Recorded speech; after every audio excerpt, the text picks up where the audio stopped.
en territoire étranger. M. Raymond Bachand, candidat à la direction du Parti libéral du Québec, qui est avec nous. On a appris des affaires. Bonjour, M. Bachand. Bonjour, M. Bachand. Votre père est né ici. Mon père est né ici, mon frère est né ici. J'ai appris à faire du ski nautique sur le petit lac Magog. OK. Puis j'ai un chalet au lac Fraiseux depuis 20 ans. Donc, l'Estrie, vous connaissez, là, vous revenez, puis... Je connais pas autant que vous, mais oui, mais c'est proche, pas mal de racines ici. Ah, ben c'est intéressant à savoir. On n'était pas au fait de ça. Alors, écoutez, M. Bachand... Là, je suis un gars timide, moi, c'est pour ça. Oui, c'est pour ça que je fais de la politique. Vous avez tellement timide. Ça, vous voulez être chef en plus? Oui, c'est pour ça que j'amène Lise Thériault, qui vient avec moi, qui est avec moi, c'est ça. Vous supporte. Alors là, il y a une course à la chefferie parce que, évidemment, lors de la dernière élection, il y a eu un message qui a été envoyé par la population du Québec. Et de Sherbrooke. Et de Sherbrooke, surtout, particulièrement, effectivement. Pour vous, c'est quoi ce message-là, clairement? Qu'est-ce que c'est... ça faisait trop longtemps que vous étiez au pouvoir, les libéraux, on voulait quelque chose de neuf. C'est quoi le message que vous avez entendu lors de la dernière élection et qui a fait que le Parti libéral se retrouve sans chef et que vous êtes dans la course maintenant? Oh, on en a entendu plusieurs, mais un des messages, je pense qu'il y a l'usure. Là, c'était le monde où c'est comme un de mes amis, là, en parlant de notre chef que j'aime beaucoup, puis qui est de Sherbrooke, puis qui a fait des choses extraordinaires, mais tu sais, c'est comme un couple qui divorce, je t'aime plus. Ouais. Ça veut pas dire que t'as pas été heureux pendant 10 ans, que t'as pas eu une belle vie, je t'aime plus. Ça veut pas te promettre une croisière autour de la planète, ça marche pas plus. Je pense que l'intégrité aussi est un message. Il y a un nuage là autour de la classe politique. Et ceci étant, tu as eu 32 % du vote, mais 32 % moi, ça me satisfait pas. Là. Puis, tu peux gagner une élection à 35, mais moi, je vise 40 et plus. Je pense qu'il y a aussi, il faut profiter de cette période-là pour... écouter les militants, écouter ceux qui étaient des militants qui veulent revenir, écouter les autres Québécois. Moi, je veux parler aussi ceux qui étaient comme moi, là, l'évêquistes dans les années 70, là, qui sont bien loin du PQ d'aujourd'hui, qui des fois, ils n'osent pas le dire. Mais le Québec a changé, le monde a changé, puis il faut regarder l'avenir dans notre société. Alors, puis il faut unir les Québécois. Pour bâtir le Québec, il faut unir les Québécois. Il faut arrêter de les diviser entre la classe moyenne, les riches, les Français, les Anglais. T'es Québécois et Canadiens, tu sais, puis t'es Sherbrookeois et Québécois et Canadiens. Et vous parlez de changement que vous voulez, tu sais, vous parliez de couples qui s'aiment plus et tout ça, mais vous représentez le Parti libéral depuis longtemps. Pensez pas que les gens vont associer M. Bachand à l'ancien Parti libéral de Jean Charest, l'image, en tout cas, qu'on en a? Pensez pas que les gens ont besoin d'un changement, d'un renouveau? Oui, ben non, en partie. Mais moi, je suis un homme très différent aussi. J'ai mon passé, puis quand on regarde cette course-là, puis même avec le premier ministre, moi, ça fait 7 ans que je suis en politique, mais pendant 20 ans, moi, j'étais vice-président de Métro Richelieu pendant 8 ans, à développer le Québec. J'étais au Fonds de solidarité pendant 8 ans, là aussi à développer le Québec. Je me suis occupé beaucoup de groupes communautaires, de groupes sociaux, présidé le défi sportif des athlètes handicapés pendant 3 ans, à Fondation de la tolérance dans le culturel, etc. J'amène à ce métier-là une expérience différente. Je ne sais pas qu'elle est meilleure ou qu'elle est pire, mais différente. C'est ça que j'aimerais ça que les gens découvrent. Il y a autre chose que le ministre des Finances dans Raymond Bachand. Mais, puis moi, je suis un gars qui me renouvelle tout le temps. Quand on regarde, il faut regarder le Québec de 2020. C'est clair que le programme qu'il faut faire pour le Québec de 2020, c'est pas le programme de 2000 pour le Québec de 2010. Il faut changer, il faut s'adapter. Puis les êtres humains, on est capable de faire ça. Dans les dirigeants d'entreprise, ils le font constamment. Parce que quand des entreprises comme Bombardier ou BRP réussissent, parce qu'on s'adapte sur la planète. Oui, vous dites qu'il n'y a pas juste le ministre des Finances en Raymond Bachand. S'il y a quelque chose dans laquelle vous voulez que les gens vous reconnaissent, là, nommez-moi quelque chose de très, très clair. Vous dites, je suis aussi ça. Tu sais, ministre des Finances, quand même, un poste important. Là. Vous avez occupé, puis vous serez... Je le serai toujours, puis tu sais, je suis très fier de ce qu'on a fait. Je pense que quand on regarde ce qui se passe depuis quelques semaines, on peut commencer à comparer.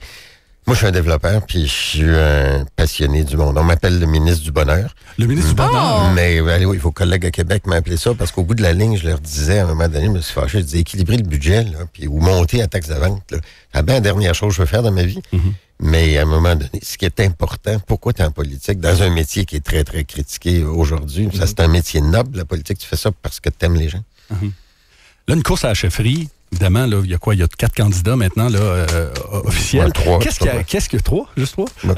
On verra pour le 4e. Pour vous, c'est 3. OK, c'est bon, on verra pour le 4e. Mais quand même, qu'est-ce qui arrive avec les gens? Parce que nous, l'Estrie est moins rouge qu'on ne l'était. On a ici un député péquiste dans Sherbrooke, dans Saint-François également. Par exemple, Karine Vallière, qui est dans Richmond, elle a décidé de supporter M. Moreau. Ces gens-là là, qui ne sont pas avec vous, est-ce qu'ils tombent en disgrâce après? On s'inquiète un petit peu pour notre région, là, si jamais vous gagnez.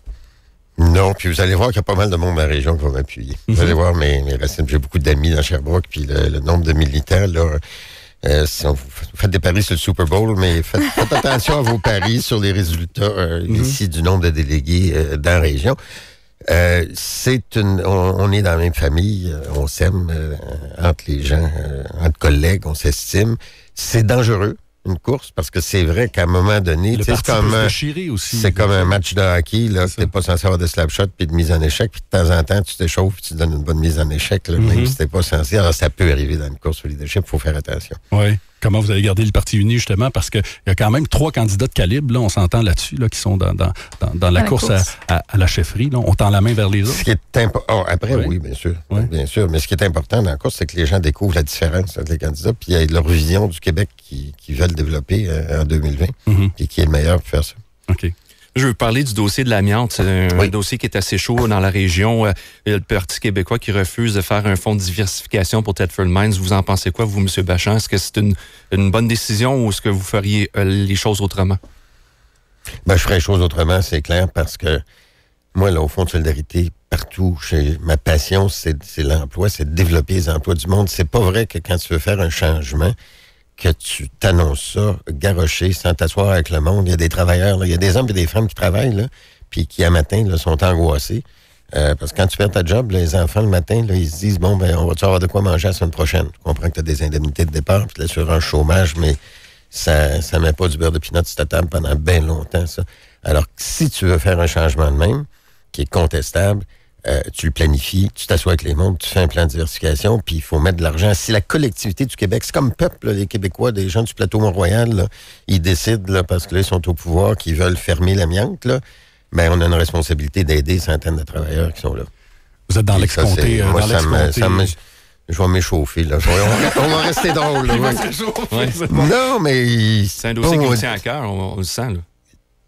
Les travailleurs, les êtres humains, oui, ça me tient à cœur. Moi, quand j'ai vu la récession arriver, là, on a mis des programmes en place, parce que c'est ça que j'avais appris avec Louis Laberge au Fonds de solidarité, puis on a sauvé des dizaines et des dizaines de milliers d'emplois en mettant de l'argent dans les entreprises. Les banquiers nous ont dit on ne prêtera pas aux PME. Les PME n'ont plus de commandes, parce que les États-Unis tombent.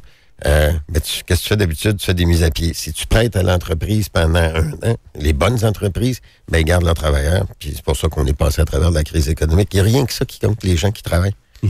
Vous êtes dans l'ex-comté de M. Charret. Est-ce que vous lui avez parlé? Allez-vous manger un frit chez Louis avec? Y a-t-il quelque chose là? Là, c'est un peu dur parce qu'il est en Asie. Il est en Asie. Il est en vacances, mais disons, entre les élections et son départ, on s'est assis ensemble longuement. On a parlé longuement aussi. Parce que, il est très serein maintenant parce qu'au fond, c'est un bon résultat. Je suis content pour lui en un sens qu'il est perdu dans Sherbrooke, je dois dire ça, parce que pour lui, là, imaginez-les. Dans cette les gens actuellement, là, pendant 8 mois, là, chef de l'opposition, pendant qu'il y a une course au leadership, parce qu'il serait probablement retiré à ce moment-là. Or là, il y a beaucoup d'offres d'emploi, il est serein, il prend un mois de vacances, ça va lui faire du bien. Je suis bien content pour lui. Puis, ceci étant, c'est un beau défi, parce que moi, un de mes défis, c'est de gagner Sherbrooke la prochaine fois. OK. Mais M. Bachand, je vais regarder mon ordinateur, mon compte Twitter. Vous êtes actif sur Twitter? Mon collègue m'a dit ça, Jean-François, tout à l'heure. Vous avez un compte? Vous êtes actif pas mal? J'ai un compte, il y a du monde qui sont actifs pour moi. Moi, je suis actif aussi, parfois pas assez. Là, je trouve que ça va un petit peu mieux. Pendant les élections, Twitter, c'était un déluge d'insultes. Ouais. Mais c'est quand même important pour dire, voici, je vais être à radio à tel poste ce matin, je vais faire telle entrevue. Suivez des nouvelles, puis les gens qui te suivent regardent ça, puis tu laisses faire des insultes. Puis ça peut être très, très utile. Oui, très, très utile pour être à l'écoute, comme on disait tout à l'heure. Merci de Mais il faut voir le monde par ailleurs. Parce que moi, j'ai un collègue qui veut faire sa campagne sur les médias sociaux. Moi, j'aime mieux me promener puis voir les militants, voir le monde, parce que je suis bon avec du monde. On se parle dans le visage. C'est ça. Merci beaucoup d'être passé. C'est moi qui vous remercie. Merci de l'invitation. Merci. Raymond Bachand, candidat donc dans la course à la direction du Parti libéral du Québec dans notre studio. Merci beaucoup. Dans un moment, tapis rouge, Valérie. Montage du nouvel album des 3 accords.